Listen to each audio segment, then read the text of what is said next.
бүхэндээ орой мэндийг дахин хүргэе. Дэлхийн монголчуудын эмжил радио 88.3-аас 7-ны давгаас басан гарагийн 20 цагаас хүргэж байгаа хоолболтол хов зугаа оройтой шаршуу нэвтрүүлгийн 2025 оны 5 сарын 30-ны басан гарагийн дугаар шууд өргөд бэлэн болоод байна. Студиуд хөтлөгч Чанцаа Амийн найруулагчаар ундрах нар ажиллаж байна. За нэвтрүүлгийн хамтран ашигчаар Balance-ийг Wilby Shop-оос Wilby Shop цэгийн мөн уламжлалыг өдөр бүр алхам тутамдаа хамтран ажиллаж байна. За бэлцэн хануустай чимэндээ хүргэе. За бүгдэнд нь чимэнд манайхан хоо бацахта бэлэн л үстэй. Бэлэн бэлэн амигч бэлэн үү? Бэлэн. За би бол жоохон бэлэн биш байгаа шүү. Бэлэн бас байна гэж. За өнөөдөр танилцуулах мэдээлэлүүдээ тавьчихсан хүргэе. Ямар мэдээлэл сонгосон бэ? За би өнөөдөр дөрвөн мэдээтэй байна. За эхнийх нь болохоор ирээдүйн хатан хаан гадаад оюутны хоригт орчихжээ. За дараагийнх нь болохоор Ким Кардашиантай холбоотой дээрэмцэн хүмүүс шүүхээс ял сонссон байна. Тэгэхээр ямар ял авсныг сонсъё тийм ээ. За Селена Гомес, за Бени Бланко нарын хурмын талаар шуум гарцсан явж байна. За дараагийнх нь болохоор одоо яг ингээд алаан болж байгаа буюу хэргийн шийдэгдэггүй явж байгаа л та. Нөгөө Павтидигийн хэргийн талаар товч хүргэе. Өстө халуухан сэдвүүд шүү дээ. Оо яг үнэ. Яг үдээд бол ингээд амар юм болж байна. Тийм байна. За дүү нэг 14 л бидээ. Шалахгүй 14 хүн гэж байна. Дөрөв мэдээлэлсэн. За эхний мэдээлэл Дуйланд 18 нас драмын прокурорын дүрээр танигдсан жүжигчин Идунгон шинэ амрагтаа болсон тухай мэдээлэл хүргэе. Тэгээд дээрэс нь өмнөх эксүүдийн тухай бас тавч мэдээлэл хүргэхээр бэлтгэсэн байгаа. За дараагийн мэдээлэл маань арай 70 дутхтай хувцас өмссөн биш вэ гэж бас Солонгосын ард түмэн хоёр алдартныг хардсан байна. Хувцснаас нь утга хайгаад байгаа юм. Нэг л ноо байна гэж сэрдсэн гэх юм уу? За дараагийн мэдээлэл маань алдартай хит драмын ард нуугдсан хатуу үнэн буюу зураг авалтын талбайд орж исэн эвгүй зүйлүүдийн тухай хүргэх байна. За ингээд сүүлийн мэдээлэл маань жүжигчин Чэжон таалалт өгсөн тухай мэдээлэл хүргэх бэлдсэн байна. Яг тэгж байгаа тий. За өнөөдөр 5 сарын сүүлийн дугаар үрж जैन шашуу нэвтрүүлгийн 430 дахь дугаар ингээд үрж байгаа хнэ. 430 урамтаа сонсогч шүү. Яг үнэ 430 дугаарын туршид бас хамтаагаа сонсогчдоо баярлалаа. Саран бүтээлийн жил дуустал гэдэг чинь одоо нэг сар 10 хоногийн хугацаа байна. Тэгэхээр нэг 460 70 дээр л төгсөх юм байна да ойлоо. Арай 500 үргэлждэхгүй л дуусах нь тий. За хамгийн ихний мэдээллийн тэгвэл би ургая тийм ээ. За ямар хатан хаан гадаад оюутны хоригт багтчихад байгаа гэсэн чи Бельгийн ирээдүйн хатан хаан гинэ. За одоо дөнгөж 23 настай Бельгийн ирээдүйн хатан хаан болох Гүнж Элизабет нэр хүнжтэй Харвард их сургуульд ирсээд яг нэг жил болсон явж байгаа юм байна. Тэгсэн Америкийн нэгдсэн улсын ерөнхийлөгч Дональд Трампын засаг захиргаанаас тавьсан хориг арга хэмжээнд Гүнжийг тус сургуульд үргэлжлүүлэн суралцахад нь саад хийж магадгүй болчиход байгаа юм байна л та. Ер нь үгүүлчихэж байгаа юм байна. Яасан ингэ гэсэн чинь Трампын засаг захиргаа пүрэв арга туяа 2025 оны 5 сарын 22-нд сая өнгөрсөн Харвардын их сургуульд одоо сургуулийн гадаад оюутны эсвэл хэрхийг цуцалдсан ингэ явж байгаа. За мөн аль хэдийн хэлсэн гадаад оюутнуудыг өөр сургууль руу шилжихийг шаардсан байгаа юм билээ. Тэгээ хориг арга хэмжээг Америкийн нэгдсэн улсын бусад ихтэй сургууль хэрэгжүүлнэ гэж нэг юм жоохон сүрдүүлэх маягтай байгаа юм уу да. Тэгсэн энэ талаар Бельгийн хааны ордны хэвлэлийн төлөөлөгч Лори Вандор нь мэдэгдэхдээ за Гүнж Элизабет эхний жилээ дөнгөж дуусгаад байна. Трампын засаг захиргааны шийдвэрийг үр дүн ойрын өдрүүдэд буюу 7 хоног тодорхой болох байхаа. Одоогоор бид нөхцөл байдлыг судалж байна гэж хандж байгаа юм билээ. Тэгээд ордны олон нийтэд харилцаа албаны дарга нь бол хэлэхтэй болохоор одоогоор бид энэ асуудлыг хилцэж байна. Тэгэхээр болж игэл зохицуулахыг хичээнэ. Тэгэхээр эх 7 хоногт ихээхэн зүйл болж магадгүй гэдэг нэлээд халуун сэдв болж байгаа юм байна. Бүлэгт Гүнжийг сурахгүй гэхээр бас хориг арга хэмжээнд орчих хэцүү л дээ. За тэгээ Гүнж болохоор Харвард их сургууль төрийн бодлогын чиглэлээр суралцж байгаа юм байна шүү. Тэгээд магистрийн 2 жилийн хугацаатай хөтөлбөрт хамрагдсан энэ оюутнуудын хэтийн төлөвийг өргөжүүлдэг юм байна. Төрийн албанд амжилттай ажиллах ур чадварыг дээшлүүлдэг гэж сургуулийн цахим хуудас нь тодорхойлон бүр тэмдэглэж үлдээсэн байт юм байна. За тэгээд Гүнж Элизабетийн хувьд болохоор Филипп хаан Матильд хат нарын 4 хүүхдийн уугна юм байлээ. Тэгээд тийм учраас Бельгийн хаан ширээг шууд залхамжлах үе юм бэл. Тэгээд Харвардд суралцахаас өмнө Их Британий Оксфорд их сургуульд төөх улс төрийн чиглэлээр эрдмийн зэрэгээ бүр хамгаалцсан. За тэгээд Харвард их сургуулийн захиргааны зүгээс энэ Трампын одоо хориг арга хэмжээг хууль бус гэж одоо бол буруутгаад ингэ явж байгаа. Олон мянган оюутнуудад нөлөөлж байгаа нүүлэл эсрэг хариу арга хэмжээ авнаа гэж байгаа. Тэгэхээр эх 7 хоногт нэлээд гал гаргасан шийдвэрүүд л гарах юм уу да гэж харж байна. Тэгээд ийм өндөр хэрэгэм зэрэгтэй хүн дээр хүртэл хууль нь үйлчлэн гэдэг чинь их хатуу байх шүү дээ. Харин тийм сурж байгаа бол за одоо юунд оруулахгүй тийм ээ. Хоригт оруулнаа л гэж шийдчихлээ юм билээ л дээ. Гадаад оюутны хориг буюу одоо энэ гадаад улсын ямар ч хэрэгэм зэрэгтэй хүн байсан хоригт орчуулчихлаа. Тэр нь одоо дэлгэрэнгүй хэлвэл яг ямар байдлаар хориглож байгаа гэсэн үг. За одоо юу л гэсэн үг л дээ. Харвард их сургуульд гадаад оюутнуудыг элсүүлэхийг хориглосон. Одоо жишээ нь Монгол улсаас Солонгосын нэг иргэн ч юм уу тий аль нэг Монгол улсын их сургуульд Солонгосын иргэн сурч болохгүй гэсэн хориг байхгүй юу? За. Гадаадаас ирж байгаа ямар нэг оюутнуудыг хүлээж авахгүй гэсэн. Тэгэхээр оюутан одоо жишээл гадагшаага сурах боломжийг нь бүх улс дээр нь хаажиж байгаа гэсэн үг. Тий, одоо жишээ нь Харвардд бол яг л тухайн улсынх нь хүн иргэн сурах хэвээр. Одоо Оросоос ч Монголоос ч өөр улсаас ямар Тэр нь зөвхөн одоо зоогдсон нэг тийм одоо юу гэдэг тодорхойлсон нэг тэр сургууль дээр л үйлчлэх. Харвард дээр л үйлчлээд л байгаа байхгүй. Бусад сургууль дээр л. Тий, одоогоор бол тийм л. Харвард ч өөрөө мундаг том сургууль шүү дээ. Тэнгүүд тэгээ аль хэдийнэ эсэд орсон байгаа. Одоо жишээ нь одоо 4 жилээр сурах байлаа гэж бодоод 3 жил болсон тий. Эргэжил төгсөх ёстой байсан оюутнуудыг хүртэл өөр сургууль руу шилжих шаардаад байна шүү дээ. Тэгэхээр Харвардд сурч болохгүй болчиход байна. Тэгэхээр энэ хориг хамжааг Америкийн нэгдсэн улс дээрээс нь одоо бол их сүрдүүлгийн байдалтайгаа буюу одоор бусад сургууль руу шилжих шаардаад байгаа. Гэхдээ бусад сургууль дээр ч гэсэн энэ хориг арга хэмжээг авна гэж сүрдүүлж байгаа. Тэгэхээр одоо бусад одоо сургууль ихтэй лаглаг сургуулиуд нь шүү дээ. Тэдгээр нь ч гэсэн юм хориг арга хэмжээнд орж магадгүй. Сони л наач өстө сони. Гадаад оюутнуудыг сурахгүй л гэж үздэг юм. Яагаад нэг юм мэдгүй. Харин би бас тэр шалтгааныг л гайхаад байна. Тэр энэ одоо судлал бас нэг нэрийн шир юм гаж хөлөө дээ. За хоёулаа үргэлжлүүл хамтраачаа танилцуулъя. За нэвтрүүлгийн хамтран ажиллагчаар Wellness-ийг Wellbishop-аас Wellbishop зэгийн маань. За энэ уран яг юу гэсэн үг вэ гэхээр их олон талын утгатай эрүүл байх нь wellness, гой сайхан байх нь wellness, сайхан хайртай байх шигсэн wellness. Тиймээс Wellness-ийг Wellbishop буюу таны сэтгэл хангалуун амьдрал их юм аяг зориулж ажилладаг байна. За тэгэхээр та эрүүл байж өвдгөөс сэргийлээд гой сайхнаа сайхан чигээр нь хадгалаад гялалцсан эрүүл өстэй байгаарэ. За www.wellbishop.cgmn гэсэн сайт нь албан ёсоор ус арчилгааны Vela, Londa, Nike гэх мэтчлэн брэндүүдийг оруулж ирдгээр алдартай мэлээ. За чанартай урт хугацаанд туршигдсан албан ёсны эрэхтэй эрүүл мэндийн бүтээгдэхүүнд бас байгаа. Арьс арчилгааны бүтээгдэхүүнүүд гээд маш олон төрлийн бүтээгдэхүүн байдаг мэлээ шүү. Тэгэхээр сайт руу бас ороод нэг сонирхоод үзээрэй. Хүссэн газраа хөргүүлэн авах боломжтой байдаг шүү. Яг гоо хөргүүлээд авна гэдэг чинь амар болчих. Энд ч одоо гой сайхан эрүүл мэнд одоо юу гэдэг ашигтай бактериас хаваад маш олон бүтээгдэхүүн байгаа тийм ээ. Тэгэхээр ороод бас үзээрэй.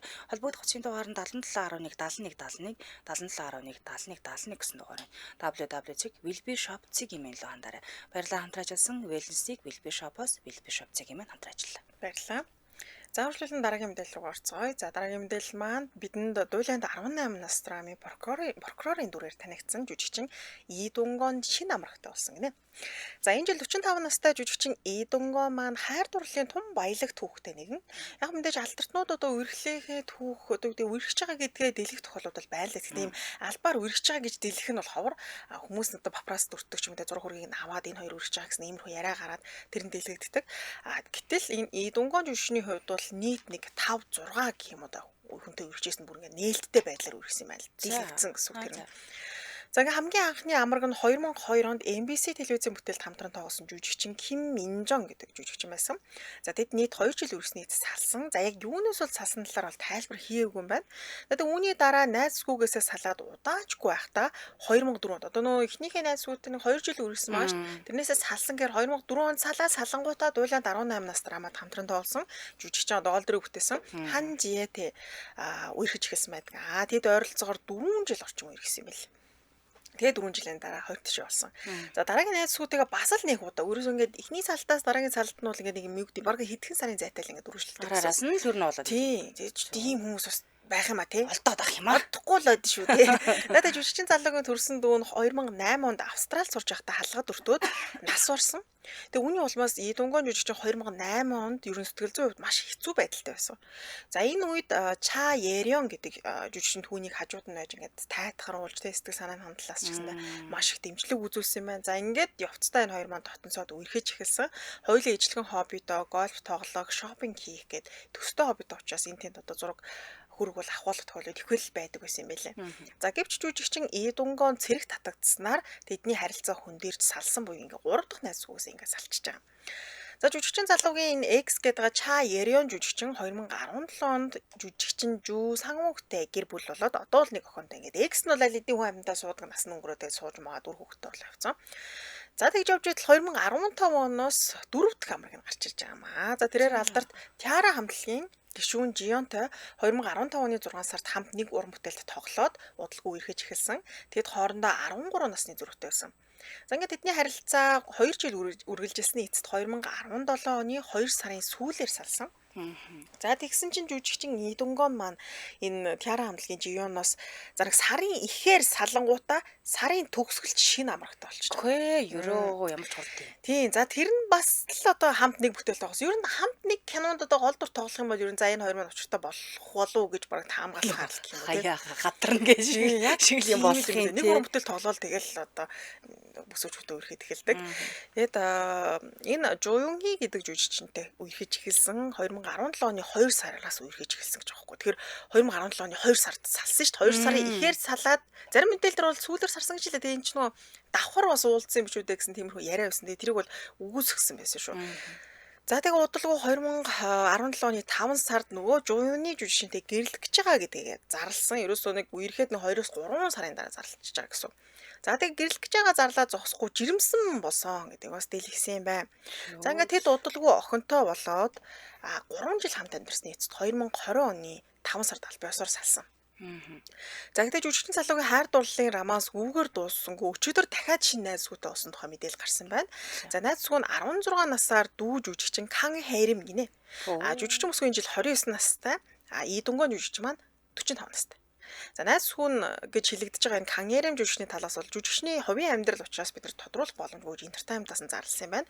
Харин энэ Идунгон жүжигчний талаас хэд хувийн амьдралтай холбоотой асуудал учраас шалгах боломжгүй гэсэн ийм мэдээлэл хийсэн буюу үерхэж байгаа ч биш үерхгүй байгаа ч биш ер нь бол хувийн амьдралыг бид нар дэлгэх боломжгүй л гэсэн юм бэл. Жохон бүр их хэл сурсан. Одоо тийм сүүлийн Кан Хэрэм жүжигчин ч бол ингээд 6 дахь хамраг нь болж байгаа хгүй тий. Наад жоохон сонирхолтой санагсан зүйлэн тэгээд тэр л байсан л одоо ингээд сарын ихэнд байснаас сүүл зүгэж тийм үү. Одоо 2 жил үерхэд яг салхтаа тэр салснаас хойш баг нэг хэдхэн сар. Ер нь тийм тооцоод үзэхэд нэг энэ нээлттэй байсан үерхэл нь нийлээл нэг 5 6 хүүхэнд одоо 5 хүүхэнтэй үерхсэн үерхэл нь нэг 10 хэдэн жил болчихлоо нийлээд. 12 3 жил л үү да. Тэгээд ганцаараа баг жоохон байх дурггүй юм болоо гэж байна. Тэгээд дээд тал нь 4 жилд болсон юм шүү. Тийм 4 жил. Гэрлэлт нь бол 3 жил үргэлжилсэн. Хамгийн удаан үргэлжлэн тэр Дуулан 18-наас киноны гол дүрийн жүжигчин бүсгүүтэй 4 жил үргэлжилсэн юм бэл. Тэгэл гэрлэлт нь 3 жил. Тэгэл тэрнээс хойш удаагүй юм шүү. Тэгээд бас нэг хүүхэмсэг гэх юм чааш яа тэгэхээр ингээд салаад л уг нь үргэлжлэх байгаа юм л да. Гэхдээ тэгээ бодъё л та одоо жишээлбэл загамч нэг сарын ихээр та саллаа. Сарын сүүлээр нэг залуутай уучлаа. Гэхдээ сарын сүүлээр учрангуудаа шууд үерхнэ гэж байхгүй ш тэр хооронд чинь нэг жоохон нэг чаатлах те бас нэг юм нааша цаанаа нэг тиймэрхүүнүүд байдаг ш те. Тэгтээ саний одоо зөвөр сарын ихээр саллаа заяа. Сарын сүүл гэхэд өмнөх шархааж анаагүй байж ш. Айгүй бол нөгөө экстэйгээ согтуу мокто залгаадаа гэж байдгүй юм шиг үлээ. Хараа би чаа санаад манаад байхгүй юу? Байхгүй юм шиг үлээ. Манай бол шууд шархан эдгээл дараагийн үнэлгөө. Би харин энийг л гахаад сурчмаар чанар байдаг штэ хүнд те. Харин байдаг. Санаа нөгөөл нь хичнээн ингээд муудалцсан салцсан сарин. Эсвэл нөгөө ийм хүмүүс байдаг штэ. Дараагийн хүн дээр нь тэр шархан ангаагаад байдаг нэг. Хүнээр идгээд бас байж болох. Тийм төрлийн хүн байж болох. Тэгээд одоо юу гэдэг шалиг малиг гэхээс илүүтэйгээр одоо зүгээр л аль биесээр үргэлж салж нийлж байгаа шүү дээ. Одоо давхар уулзсан юм бол бас байхгүй шүү дээ. Яг нэг сар ч юм уу за нэг 2 3 сарын зайтай байсан ч гэсэндээ аль биесээр салсныхаа дараа үргэлж байгаа учраас нэг олон хүнтэй зэрэг мэрэг уулзсан ч юм уу тэгж ярих нь сайшаа. Тэгээ хэдүүлээ судаад үзэхээр нэг за нэг энэ залуу жүжигчин за 45 настай нэг 6 үерхэлтэй 5 үерхэл байсан гэвэл бас одоо байж болохоор санагдаад шүү дээ. Тийм үстэй. Эсвэл болохгүй мó. Таны гацсан чинь би бүр болохгүй байсан бол 2 л байгуулсан бол. За бодож ин заяа. Одоо за нэг сарын ихээр би нэг 2 жил хавцаа уулсан залуугаасаа салах гэдэг штэ. Тэгэхээр чи хөөх 2 жилийн дурсамжтэй санан шанал уйлан норилн нэг тийм үе шатаад авна штэ. Гэтэл за сарын зүйлээр би яг нэг залуутай уулзчлаа гэж бодъё. Тэрнтэй нэг уулзна уу гэхээс шууд үерхэх хэмжээнд бол очихгүй штэ.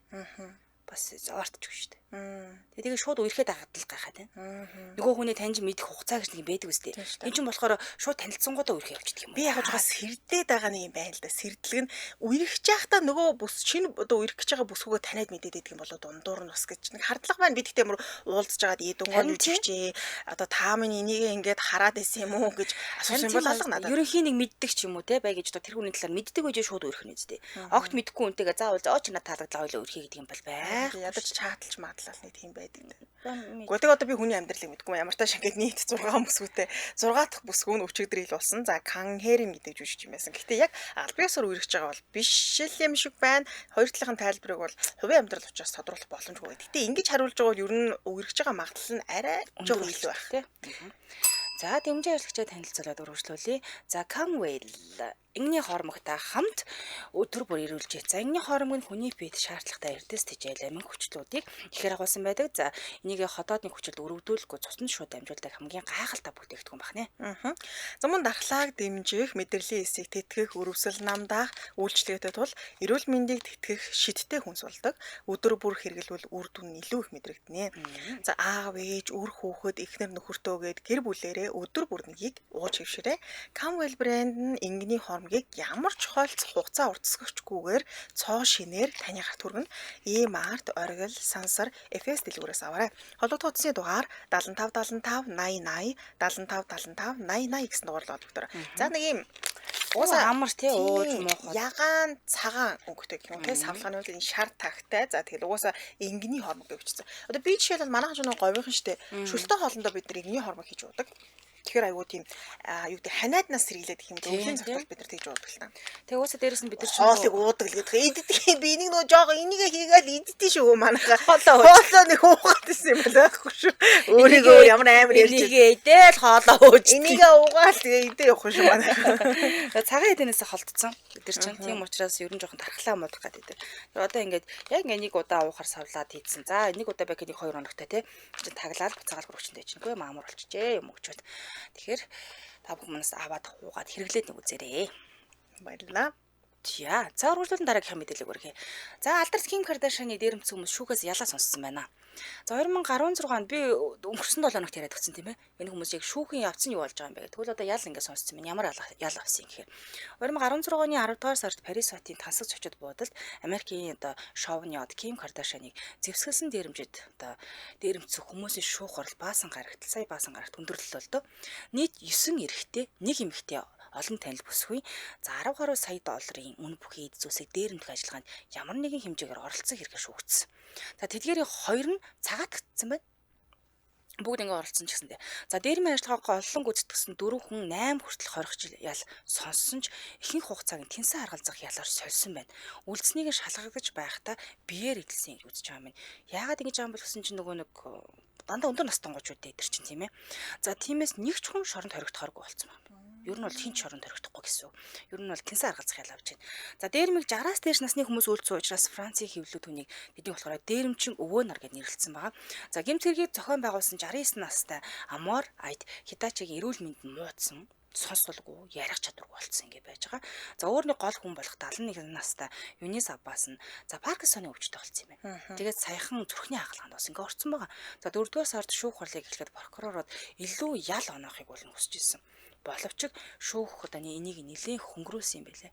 За үүнийгээ хэрэгт холбогдогчдын өндөр насын тооцож байгаа юм байна. Дээрээс нь эрүүл мэндийн байдалтай нь холбож байгаа. Бүгд ихнээсээ л одоо эрүүл мэнд муудсан байгаа. Шоронд ороод угаасаа хэдэн сар болохгүй хэцүүлчихэл байгаа юм байлээ л дээ.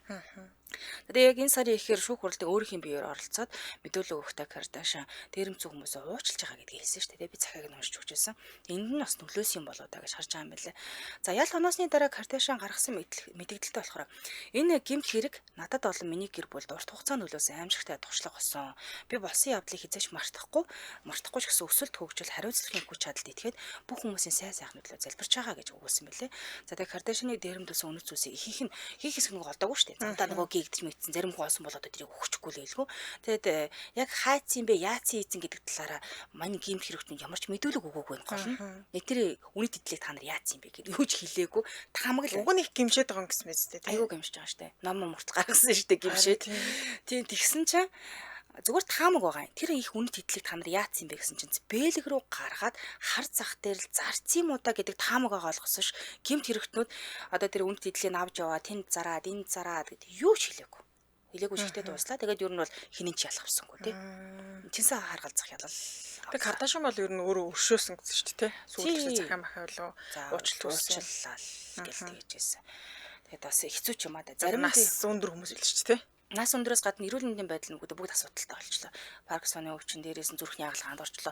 Нэг нь бүр ингэ сонсгол мосголгүй болчихсон. Уу ядж чад яг зэрэгцээд одоо гинт өвдөн өвчтэй. Ер нь жоохон уужиг өвчтэй л хүмүүс байж тээ. Тийм л юм шиг байгаа юм. Тэгээд одоо нөгөө таамаг байгаа штэ. Яагаад энэ хөгшин настай хүмүүс ингэ нийлж дээрэм их болоо гэхээр насны бүхсэн гэдэг юм уу те. Бас нэг мөнгөдөө тансаг гэмдэрмаар байсан болоо да. Тэгээд хамгийн гол нь дээрэмдээд авч явсан юмудаа замаар хаяад яваад байсан. Тийм. Гээгээд ингэ Тэр замд би байж байхгүй гэдэг шиг тий. Гэхдээ нэрээ тэр олсон хүн нь бол мэдээж буцааж өгөхгүй. Тийм шүү дээ. Тэгэл зарж идэл явсан л ахал та. Тэгээ өөрөө дээрэс нь Кардашиан бол маш үнэтэй зүйлсүүдийг хэрэгэлдэг штэ. Яг үнэ. Тэр нэг би юм бичлэг богино хэмжээний бичлэг үзсэн байхгүй. Тэгсэн чинь тэрэн дээр ичнээн одоо тэр бүхэн үнэтэй юу те эмэг зүүцэн сэлж агаад нөгөөх нь унгууд хоёр хамгаалагч шууд шумбаал орж илж миний эмэг алдсан гэдэг. Одоо өөр яах вэ? Одоо энэ шүүх хурал дээр зүүцэн байгаа ослын л гарч байгаа. Одоо би хитүү хаалган маазсан шүү дээ. Хамаг юм халтцсан хүн шүү дээ. Тэгээд одоо зүүмэрлээд юм бэл үү те. Тийм л баг тийм. Мэдгүй л байна л. Тэгээд тэр хэмжээгээр угаасаа өөрөө сайн мөнгө төгрөг болдог шүү дээ. Яг үнэ. Харахгүй л ахал та. Аргагүй. За үргэлжлүүлэн дараагийн мэдээлэл хүргье. Дараагийн мэдээлэл маань арай 70 дуутахтай хувцас өмссөн биш вэ гэсэн ийм гарч ихтэй мэдээлэл байна. За хамигч бас 70 дуутахтай хувцас өнөр өмссөн биш үстэй. Ер нь бол та миний нүдэнд бол 70 дуутахтай хувцас өмссөн байж магадгүй харагдчих. Хөгөрөн чамайг даа. Чирийгэл өмссөн шүү дээ. За энэ би яг ямар учиртай хувцас өнөрийн тухай тайлбарлаад өгье. Солонгос ерөнхийлөгчийн сонгуул болж байгаатай холбогдуулан алдартнуудын хувцлалт олонний шүүмжлэлийг аваад байгаа. За сонсохоор алдартай хүмүүсийн хувцлалт ерөнхийлөгчийн сонгуультай яг ямар хамаарал байх вэ гэж жоохон гайхаж магадгүй л дээ. А гэвч солонгосчуудын хувьд сонгуулийн үеэр хувцлалт за тэр дундаа өнгөний сонголт бол маш нухацтай сэдв болж өөрчлөгддөг. За учир нь чончи сэг гэж байдаг. За чончи гэдэг маань улс төр, сэг гэдэг маань өнгийг хэлж байгаа. Тэгэхээр улс төрийн өнгө агуулсан хувцсыг алдартнууд өмсөх нь сонгуульд нөлөөлж болно гэж үздэг. За жишээлбэл улаан, цэнхэр, шар гэх мэтчлэн өнгүүд намуудыг илэрхийлдэг. За тэгэхээр та цэнхэр өнгө өмссөн байна тий. За жишээлбэл цэнхэр өнгө маань ардчилсан нам. Тэгэхээр та цэнхэр өнгө хувцас өмссөн байгаа бол одоо жишээлбэл та солонгос хүн байлаа гэхэд өөр хөдлөгч хүн чинь ардчилсан намыг дэмжиж байгаа. Бүр хумсаа хүртэл цэнхэр өмссөн. Цэнхэр хумстай шүү дээ. Баларсан юм болох юм байна. Тэгэхээр бүр өөрөө ярил да манайхаа ингээд ардчилсан нам саналаа өгөөч гэж хэлэхгүй байгаа ч гэсэндээ бүх юм цэнхэр байна гэдэг маань 70 утгаараа тий ардчилсан намыг дэмжиж байгаа юм биш үү гэсэн сэрлийг үүсгэж байгаа гэсэн. Гутлаас цэнхэр байгаа. Тийм. За тэгээ улаан өнгийн хувьд бол ард түмний хүч нам, ногоон биш шар өнгөөс шар өнгийн хувьд шудраг ёс нам гэх мэтчлэн арай өөр байдлаар илэрхийлээд явцдаг.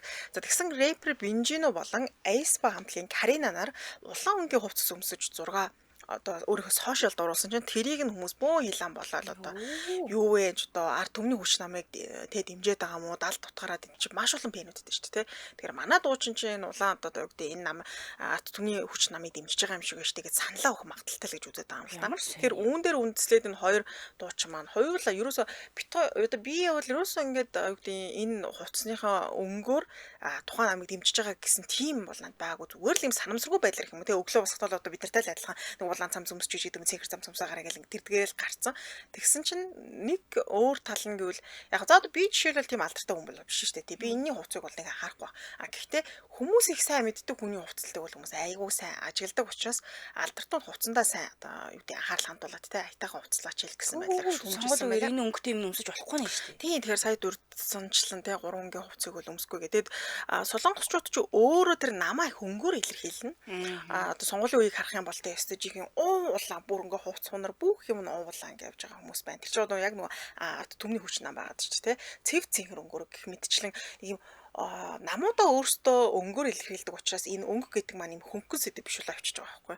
Тэгээ хоёр дуучин хоёулаа тэр өөрсдийнхөө одоо зураг хөргийг бол аль биесээр устгаад дээрэс нь аль биесээр бас уучлалт хүссэн байлээ. Тэгэхээр сонгуулийн үеэр 3 тэр сая дурддагцсан 3 өнгийн хувцыг бол өмсөж болох байх нэ. Энэ өнгөнөөс болж игэл татгалцах юм байна тийм ээ. Одоо энэ ч үгэнд одоо Aespa-гийн Каринагийн хувьд бол тийм байгаа байхгүй. Зүгээр нэг юм жоох улаан хартай улаан бас биш байгаа. Зүгээр юм канттай л юм уу? Хар одоо юу өмссөн бэ штэ цамц цахилгаантай цамц тий. Өмсгөд л ингээд ном болчих штэ. Айхтар юм аа. Тэгэхээр нам илэрхийлсэн хувцас өмсөж болдгүй л гэсэн. Тэгээд улс орон болгоны нэг онцлог багш. Одоо би яах вэ ингээл хүнлэнгийн одоо өнцгөөс би л Монгол хүн шүү дээ. Бид нар одоо ямар маягтай юм бэ гэж бодож иж магадгүй л дээ. Гэтэ бид нарт ч гэсэндээ одоо Монголд нэг өөр төрлийн соёл бол байгаа тийм солонгосчуудыг гайхшруулах. Солонгосчууд ч гэсэндээ бүр ямар сүртэй юм бэ гэж бодохоор маш олон юм хүү жижиг сажиг зүйлс дээр бас детальчлан анхаардаг. Тэрийг нь бол би нэг шүүмжлэх нүдээс харахаас илүүтэйгээр за энэ улс маань өөрөө тийм байна. Соёл нь өөрөө тийм байна тийм байдлаар тэгэл хүлээгээд авчвал хөөцлөн л юм байна те.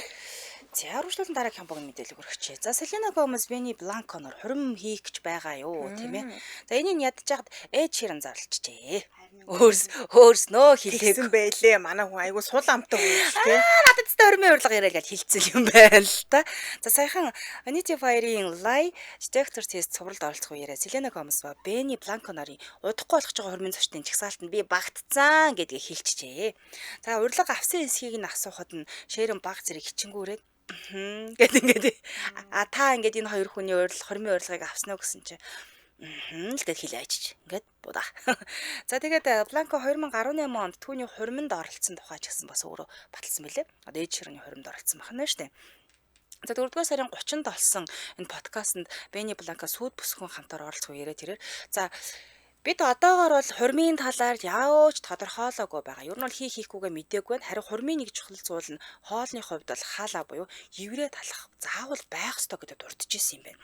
Тэгээд хаалаа талахыг Жек хийж өгнө гэж хэлсэн юм байна. Тэгээд Жек гэж хийм бэ гэсэн чинь Жек нь Бланкогийн найз тоогоож бүр хоолны номын зохиолч мундаг тоогооч юм гинэ. Жек хийнэ гэд хэлсэн юм байна. Тэгээд хэлэхдээ миний амсаж байсан амьдралтаа амсаж байсан хамгийн гоё юм тансаг хаалаг хийдэг гон гэж Бланко хэлсэн юм байна. За тэгээд хосууд хормын уламжлалт анхны бүжгээс татгалцгаа шийдсэн тухайга ярьсан байлээ. Тэгээд харин Селена ээжийнхээ хормонд оролцож чадаагүй өгөөдөө зориулсан тусгай бүжиг хийхээр ерөөхдөө бол төлөвлөж байгаа юм байна. Тэгэхээр одоо хормон юу юугүй болох нэ. Гэтэ өөртөө галбаасаар батлаг багт манайх анхаа гэж болоо. Тий, хэл нууцлж исэн багтаа Селена Гомез тий нөхөр.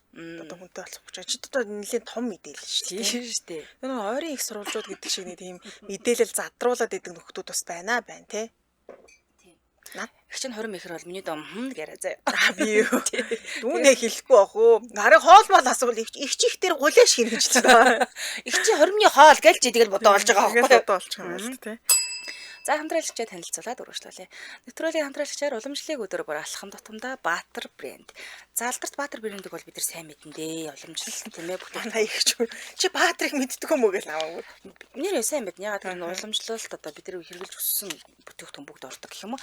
Ард түмний донд бол эрүүл мэндийн олон төрлийн цайгаар нь илүү сайн мэдэх байгаа. Манайч одоо Авсол дөрөн Баатар брэндийн цай байгаа шүү дээ. Эдний танил болсон 10 гаруй жил уламжлалт хангах ухааны энэ хүү бит бос өвийг тээж байгаа. Тэгээд энэ та бүхэнд өргөе тийм ээ. За эко хэрэглээг эрхэмлдэг эрүүл мэндийн санаа тавьдаг бүх хүмүүсийн өдөр тутмын хэрэглээ болж өгөх юм. За хавар ядардаг шалтгаан яг юу юм болоо гэдсэн чинь одоо бидний дотоод эрхтнүүд маш их ачаалсан. Тэгээд дээрээс нь ядарсан, туйлдсан байдагтай холбоотой. Тэгэхээр тийм учраас эрхтэн системд нэг бүрдээ дэмжлэг үзүүлж яхах нь зүй юм билээ. Тэгэхээр хавар нөгөө ядаргаагаа тайлаа гэдэг учир нь бас тийм байгаа. За дээрээс нь байгалийн гаралтай бүтээгдэхүүний давуу тал нь гэр бүлийн бүх гишүүн хэрэглэх боломжтой байдгаараа давуу талтай байгаа. Тэгээд энэ чинь нөгөө ямар нэг сүрэг нүлээ аахгүй. Бидний хүүхэд ахт ч одоо жишээний урмалаар л имжилчдэг байлаа шүү дээ. Яг л энийг ингээд аваа явж байгаа гэсэн. Дээрээс нь хэдэн үе удмаараа уламжилж байгаа. Уламжлаад үеэс үе дамжиж байгаа нууцч орыг хэрэглэх гэсэн. Улаан нь болохоор элэг хамгаалах бэлтгэл юм байна. Тэгээ ардталтаа хүмүүс ингээд заавартай арх согтуурал хундаа хэрэглэх үед бас элэг хамгаалах хэрэгжилсэн юм биш үү? Элэгний өөгчлөлт. Ер нь өөгчлөлт бол нэлээд болцсон билж байгаа юм жоохон махлаад ирэхээр тэгээд архины бус шалтгаанд элэгний өөгчлөлтийн үүрсэл байна. Элэгний хурц улаан архаг үүрслийг дарах юм байна. Элэгний вирусын гаралтай үүрслийг дарах гэх мэтчлэн маш олон давуу талтай байна. Тэгээд уушигт цэвэрлэх бэлтгэл нь болохоор ингээд цэнхэр өнгөтэй. Тэгээд нэг хараад угаасаа мэддэг юм байна. Бичиг чинь айгүй том бичсэн юм шүү дээ. Энэ жижиг бичгтэй л жоохон харахгүй байгаа ч тийм ээ. Би ч бас хараа муутай тэрийг авч хараас жоохон хэцүү нөгөөдөг ч. Тэгээд энэ уухад айгүй гоё. Яг ургамал нь өөртөө амтагддаг. Чихэр ямар нэгэн чихэр байхгүй. Тэгээд ургамлын нөө тан ингээд амтагддаг штэ. Яг л нэг тийм гэсэн. Шууд л одоо би нөлөө үзүүлдэг гэх юм уу? Ямар ч хэлсэн. Одоо уушиг хамгаалахыг хийж ханиад хүрчээд удаад те эдгэж өгөхгүй байгаа. Дээрээс нь цэрэг ховглох амьсгал. Одоо ууж ухаан амьсгалмаар байна. Дээрээс нь уушгаа тамиржуулах зорилгоор хэрэглүүл зүгээр юм билээ. Тийм байна. За ингээд дэлгэрэнгүй мэдээллийг 72 70 90 88 15 70 79 гэсэн дугаарлаа холбогдоод авах боломжтой. Баярлалаа хамтрааж алсан уламжлалыг өдөр бүр алхам тутамдаа. Баярлалаа. За үргэлжлүүлэн дараагийн мэдээллийг хүргье. Дараагийн мэдээлэл алдартай хит драмын ард нуугдсан хатан үнний тухай ярих нь. За бид бүгдийг нулимсан далаад живүүлсэн амьдрал чамд жүрж өг гэх хэмээх драматай холбоотой шинэ сенсац гарсан байна. За энэ драмаг одоо манай аам ихч байна хэдвэр анги дээр явж байгаа лээ. Үгүй дахиад байж байгаа л хэдэлээ гэх нэгээс нэг хэлээ. Бараг л тийм болж байгаа. За хэдийгээр драма цацагдаж дуусаад баггүй хугацаа өнгөрсөн боловч саяхан нэгэн интернет хэрэглээч уг драмад тоглосон жижиг туслах нод нь экстра гэдэг чинь тий. Жижиг дүрийн ажилчдтай зураг авалтын багийнхаа маш аимшигтай бүдүүлэг харьцажсэн тухай дэлгэсэн байна. За экстра дүр бүтээсэн хүмүүсийн хувьд мэдээж өөр бүтээл дүр бүтээж исэн. Одоо чи нэг маш олон л газартай ингээд одоо олонний хэсэг ч юм ингээд тоглоод явж байгаа хүмүүс. Гэхдээ тэр олон бүтээл дундаас амьдрал чам жүрж өгөхөд гэх энэ драмын одоо тэр ажлын хуваар бол үнэхээр аимшигтай байсан гэж нэгснүүд баг хүний хөдөлмөрийг бол тэр чигээр мөлдсөн гэж хэлж байгаа юм л та. За бүр жижиг дүрд тоглосон жүжигчний үсийг хүртэл хүчээр засаж ингээ өөрчилсөн. Тэгээ хариу ерөөсөө юу ч одоо мөнгө төрөгч өгөөгүй ингээд баг ингээд хүчээр хүний үсэг өөрчилж байгаа байхгүй. Тэгээ чи гол нь юу гэдэг гол дүүрч биш ингээд нэг хальт харагдах экстра те нэг тийм жижигхэн дүр байгаа шүү дээ тийм. Тэгээ дээрэс нь зураг авалтын талбай дээр байсан настангуудтай ч гэсэн зүү бус харьцсан буюу настай хүмүүс ч хоол унд энэ төр холдуулаас хэцүү шүү дээ даралт хэсэг буурах гэд тэгсэн чи хоол унд өгөхгүй ингээд эндээ байлгачдаг. Тийм тэгээд тухайн үед ч одоо өвлийн эд хүүтэн олигтойж ингээд цаа унд өгөхгүй байлгаж яснаа гинтэн бүгдгийн машин ингээд ачаа суулгаснаа ойролцоо нэг хоолны газар авч за та нар 30 минутын дотор одоо гэс хоолнд олж идчих өгөрөд гэнэ. Ингээ хачдаг гэсэн гэнэ. Тэгээ тийм учраас бол нэлээд одоо бухимдсан л хүн одоо өөрийнхөө сэтгэлийг юм уу те үзэл бодлыг хуваалцсан байлээ. Дээрэс нь настай хүмүүст өмсөх хувцхан нараас нэмж өгөөгүй нэ. Зөвхөн хүүтэн зураг алттай байгаад байгаа штэ. Тэгэхээр тийм дотороо юу гэдгийг юм халааж малаах тийм ч гэдэг юм уу тийм асарч одоо юу гэдэг хамгаа юу гэмдэ дэмжлэг үзүүлэхээр те тиймэрхүү зүйлсүүд ерөөсөө өгөөгүй л гэж байна л та. Зөвхөн зураг авалтын талбай дээр байсан нэг ажилтнанд ерөөсөө өөрийнх нь хариуцаагүй ажлыг ингээ хийлгсэн нөгөө чи ингээ зүгээр байхаар энийг хийчих гээл. Тэгээд дараа нь нэмэлт ажил хийсэн баг чи мөнгө төгрөг битээ гээл эсэргээрээ харааж зүгэж доромжилсан юм байна. Найруулагчид болсон гэх тохио өгөөгүй. Тэгээ өгөөгүй байсан мөртлөө учир зүггүй нөгөө тухайн ажилтныг харааж зүгэж хэлсэн гэнэ. Тэгэхээр нүүдээс үгүй та болсон гэх тохио надаа ингээ өгөөгүй шүү дээ би мэдээгүй шүү дээ гэдэлсэн чинь нөгөө найруулагч нүүдээс үгүй чи одоо хин энэ навшиг хин аваад ирсэн юм бэ? Иймэрхүү илээ балаа юмнуудыг үгснээ ээжинд авчирсан юм гэх мэтчлэн харааж зүгэж хашгирсан гэсэн байна. За тэгснэ хамгийн аимшигтай хэсэг нь юу гэхээр зураг авалтын багийнхан драмын яг гол дөрүүд байгаа шүү дээ. Маш их мөнгөөр урьж авчирч тоглож байгаа гол дөрүүдийг ирэхээр ингээ бүгд царай нь хусгаж шаал өөр. Яг нэг юм сайхан сэтгэлтэй хүмүүс шүү дээ. Нэг юм ээлдэг сайхан хүмүүс шүү. Тийм хүмүүс шүү дээ байлаа. Дүр үзүүлээд тэгээд тэр том жүжигчдээ ингээ зураг авалтанд дуусаад яваал одоо экстра тэг жижиг дүрүүд ингээ үлдчих юм бол тэд нартай бол маш бүтүүлэг харьцсан гэсэн нэг ийм мэдээлэл гарсан байна. Гэтэ одоо энийг үгүй батлаад үнэхээр нотлсон юм бол байхгүй. Ч одоо нөгөө сошиалд хүн бол өөрийн үзэл бодлоо бичих одоо нийтлэх боломжтой ч тийм. Тийм байдлаар нэг интернет хэрэглэгч өөрийн үзэл бодлоо хуваалцсан гэсэн үг. Үнэхээр тэгсэн бол муухай юм аа. Надаас тэгсэн. Энэ харийг улааныг харж уруу чарыг харж харун гэх. Гоё кино шүү дээ. Үнэхээр гоё кино байсан. Тэгээ зураг авалтын талбай дээр хүмүүстэй бол их л бүдүүлгэл харьцсан юм шиг. Зүггүй л юм байна тэгвэл. Жуан тэгээд одоо яг үний юм уудлаа юм гэдэг нь хэлж сайн мэдгүй л байна. За. За үргэлжлүүлээ. Миний мэдээлэл жоох хурд тавих гэдэг нь 9 хүрч үү? За тэгвэл би дараагийн мэдээлэл өгчээ. Хүрч. За тэгэхээр жүжигчин Чэжонгу таалал төгсжээ гэж. За манайхан бас харсан байх те нэг жүжигчний таалал төгсөн гэл ингээл зураг хураг яваад байсан. Энэ жүжигчин маань бид нар яг бүр нэрийг нэг айхтар санахгүй ч гэсэндээ царайг хараад таниад байгаа шалтгаантай яг маш олон мэдээлэл тоосон. 1975 оноос хойш урлагийн гараа эхлүүлээд одоо ингээд тууштай өдий хүртэл уран бүтээл тоглож исэн. За ингээд жүжигчин Чэжонгу энэ сарын 27-ны өдөр 68 наснда харамсалтайгаар таалал төгссөн. За жүжигчний харьяалагддаг энтертайнментаас мэдээлэл хийсэн. За тэр мэдээлэлтэй жүжигчин Чэжонгу өнөөдөр үүрээр нас барсан. Өхлийн шалтгааныг бид нар нийтэд дэлгэх боломжгүй гэсэн утгатай мэдээлэл хийсэн юм байна. За тэгээ дээр дурдсанчлан өхлийн шалтгааныг нь тайлбарлах боломжгүй гэж байгаа боловч зарим их сурвалж дээр өнгөрсөн жилээс хойш одоо энэ жүжигчин Чэжонгугийн хувьд нүүрний саажилттай болсон юм. Сэтгэл санааны хувьд нэлээд хэцүүсэн гинэ. Тэгээд амьд ахуйдаа сэтгэл гутрал айд сандрах юм эмгэгтэй байсан юм байна. За тэрээр 3 удаа хүнтэй сууж исэн. Эхний эхнэр нь өөрийг нь мдэггүй хахад гэрэлтэй бүртгүүлсэн гинэ. Эхний эхнэр нь хоёр дахь эхнэртэйг болохоор эцэг их нь хүсэж суучаас гэрэлсэн. За энэ хоёр гэрэлт нь хоёулаа бүтлгүүтээд хоёр дахь эхнэртэй бүх хөрөнгөө өгөөд салж исэн. Харин сүүлийн эхнэр нь хүнээс 11 насаар дүү эмэгтэй байсан гэж ярьсан юм байлаа. За түүнчлэн залуудаа эрхэлж исэн бизнес нь дампуураад хэсэг хил ярианы сааталтай хүртэл болж исэн. За гэвч жүжиглэх түүнийг дахин хөл дээр нь босгосон гэж өөр ярьдаг юм байна. Тэгээд ярьж исэн гэсэн үг. За тэгээд түүний нас барсны дараа бидэнд зориг төрийн түүх драмагаар танигдсан жүжигчин Анжеуг талигаштай хамт ахуулсан зураг сошиалдаа нийтлээд ах маань ганцаардахгүй сайхан газарт очиосоо бүгдээрээ хамтдаа түүний төлөө залбирцгаая гэсэн пост оруулсан гэсэн үг. Ер нь бол гашуудж байгаагаа илэрхийлсэн юм байна. Тэгэхээр надад бол яг ингээд хүмүүс таамууд бол байна л да, маш олон таамууд аймаа орсон ч гэдэг юм сэтгэл готролтой байсан гэдэг. Гэтэ арга гэрийнхэнтэй аль бие усаар мэдгдсэн зүйл бол байхгүй л байгаад байна. Тэгээ ингээд сүүлийн мэдээллийг нь харахад тодорхой хэмжээнд нэг өвчнөй тий зовж шаналсан стресс ихтэй байсан юм болоо даа л гэж анзаарлаа шүү дээ. Одоо тэгээд мөнх бус юм дөө бид нар чинь нэг л үлээ босоод тэрхий нэг нь явдаг хорвоо юмд. Нэг нэгэндээ жоохон хайртай л бай тийм ээ. За баярлалаа энд хүргээд нэвтрүүлгээ өндөрлөө. За энэ PUBG Шон Гомсын эргийг эх 7 хоногт би нэмж яагаад мэдээлэн тий. Яг юу болж ингэ нэмж яагаад дэлгэрэнгүй хүрхий жоох юм сунжирсан урт юм болоод байгаа. Энд чинь одоо 8-7 хоног үргэлжлэх шүү хурл юм байна шүү дээ. Одоо дундаа л орж байгаа гэсэн үг. За энэ хүргээд нэвтрүүлгээ өндөрлөө студид хөтлөгч хандсан Ами найруулагчаар ундрахнаар ажиллалаа. Нэвтрүүлгийн хамтрагчаар Вэлсиг Вэлбэр шопоос Вэлбэр шопцгийн мэн мөн уламжлалыг өдөр бүр алхам тутамдаа үргэлжлүүлэн амар цаг нэвтрүүлгээ хүлээвэн сонсороо түр баяртай. Баярлалаа. Баярлалаа.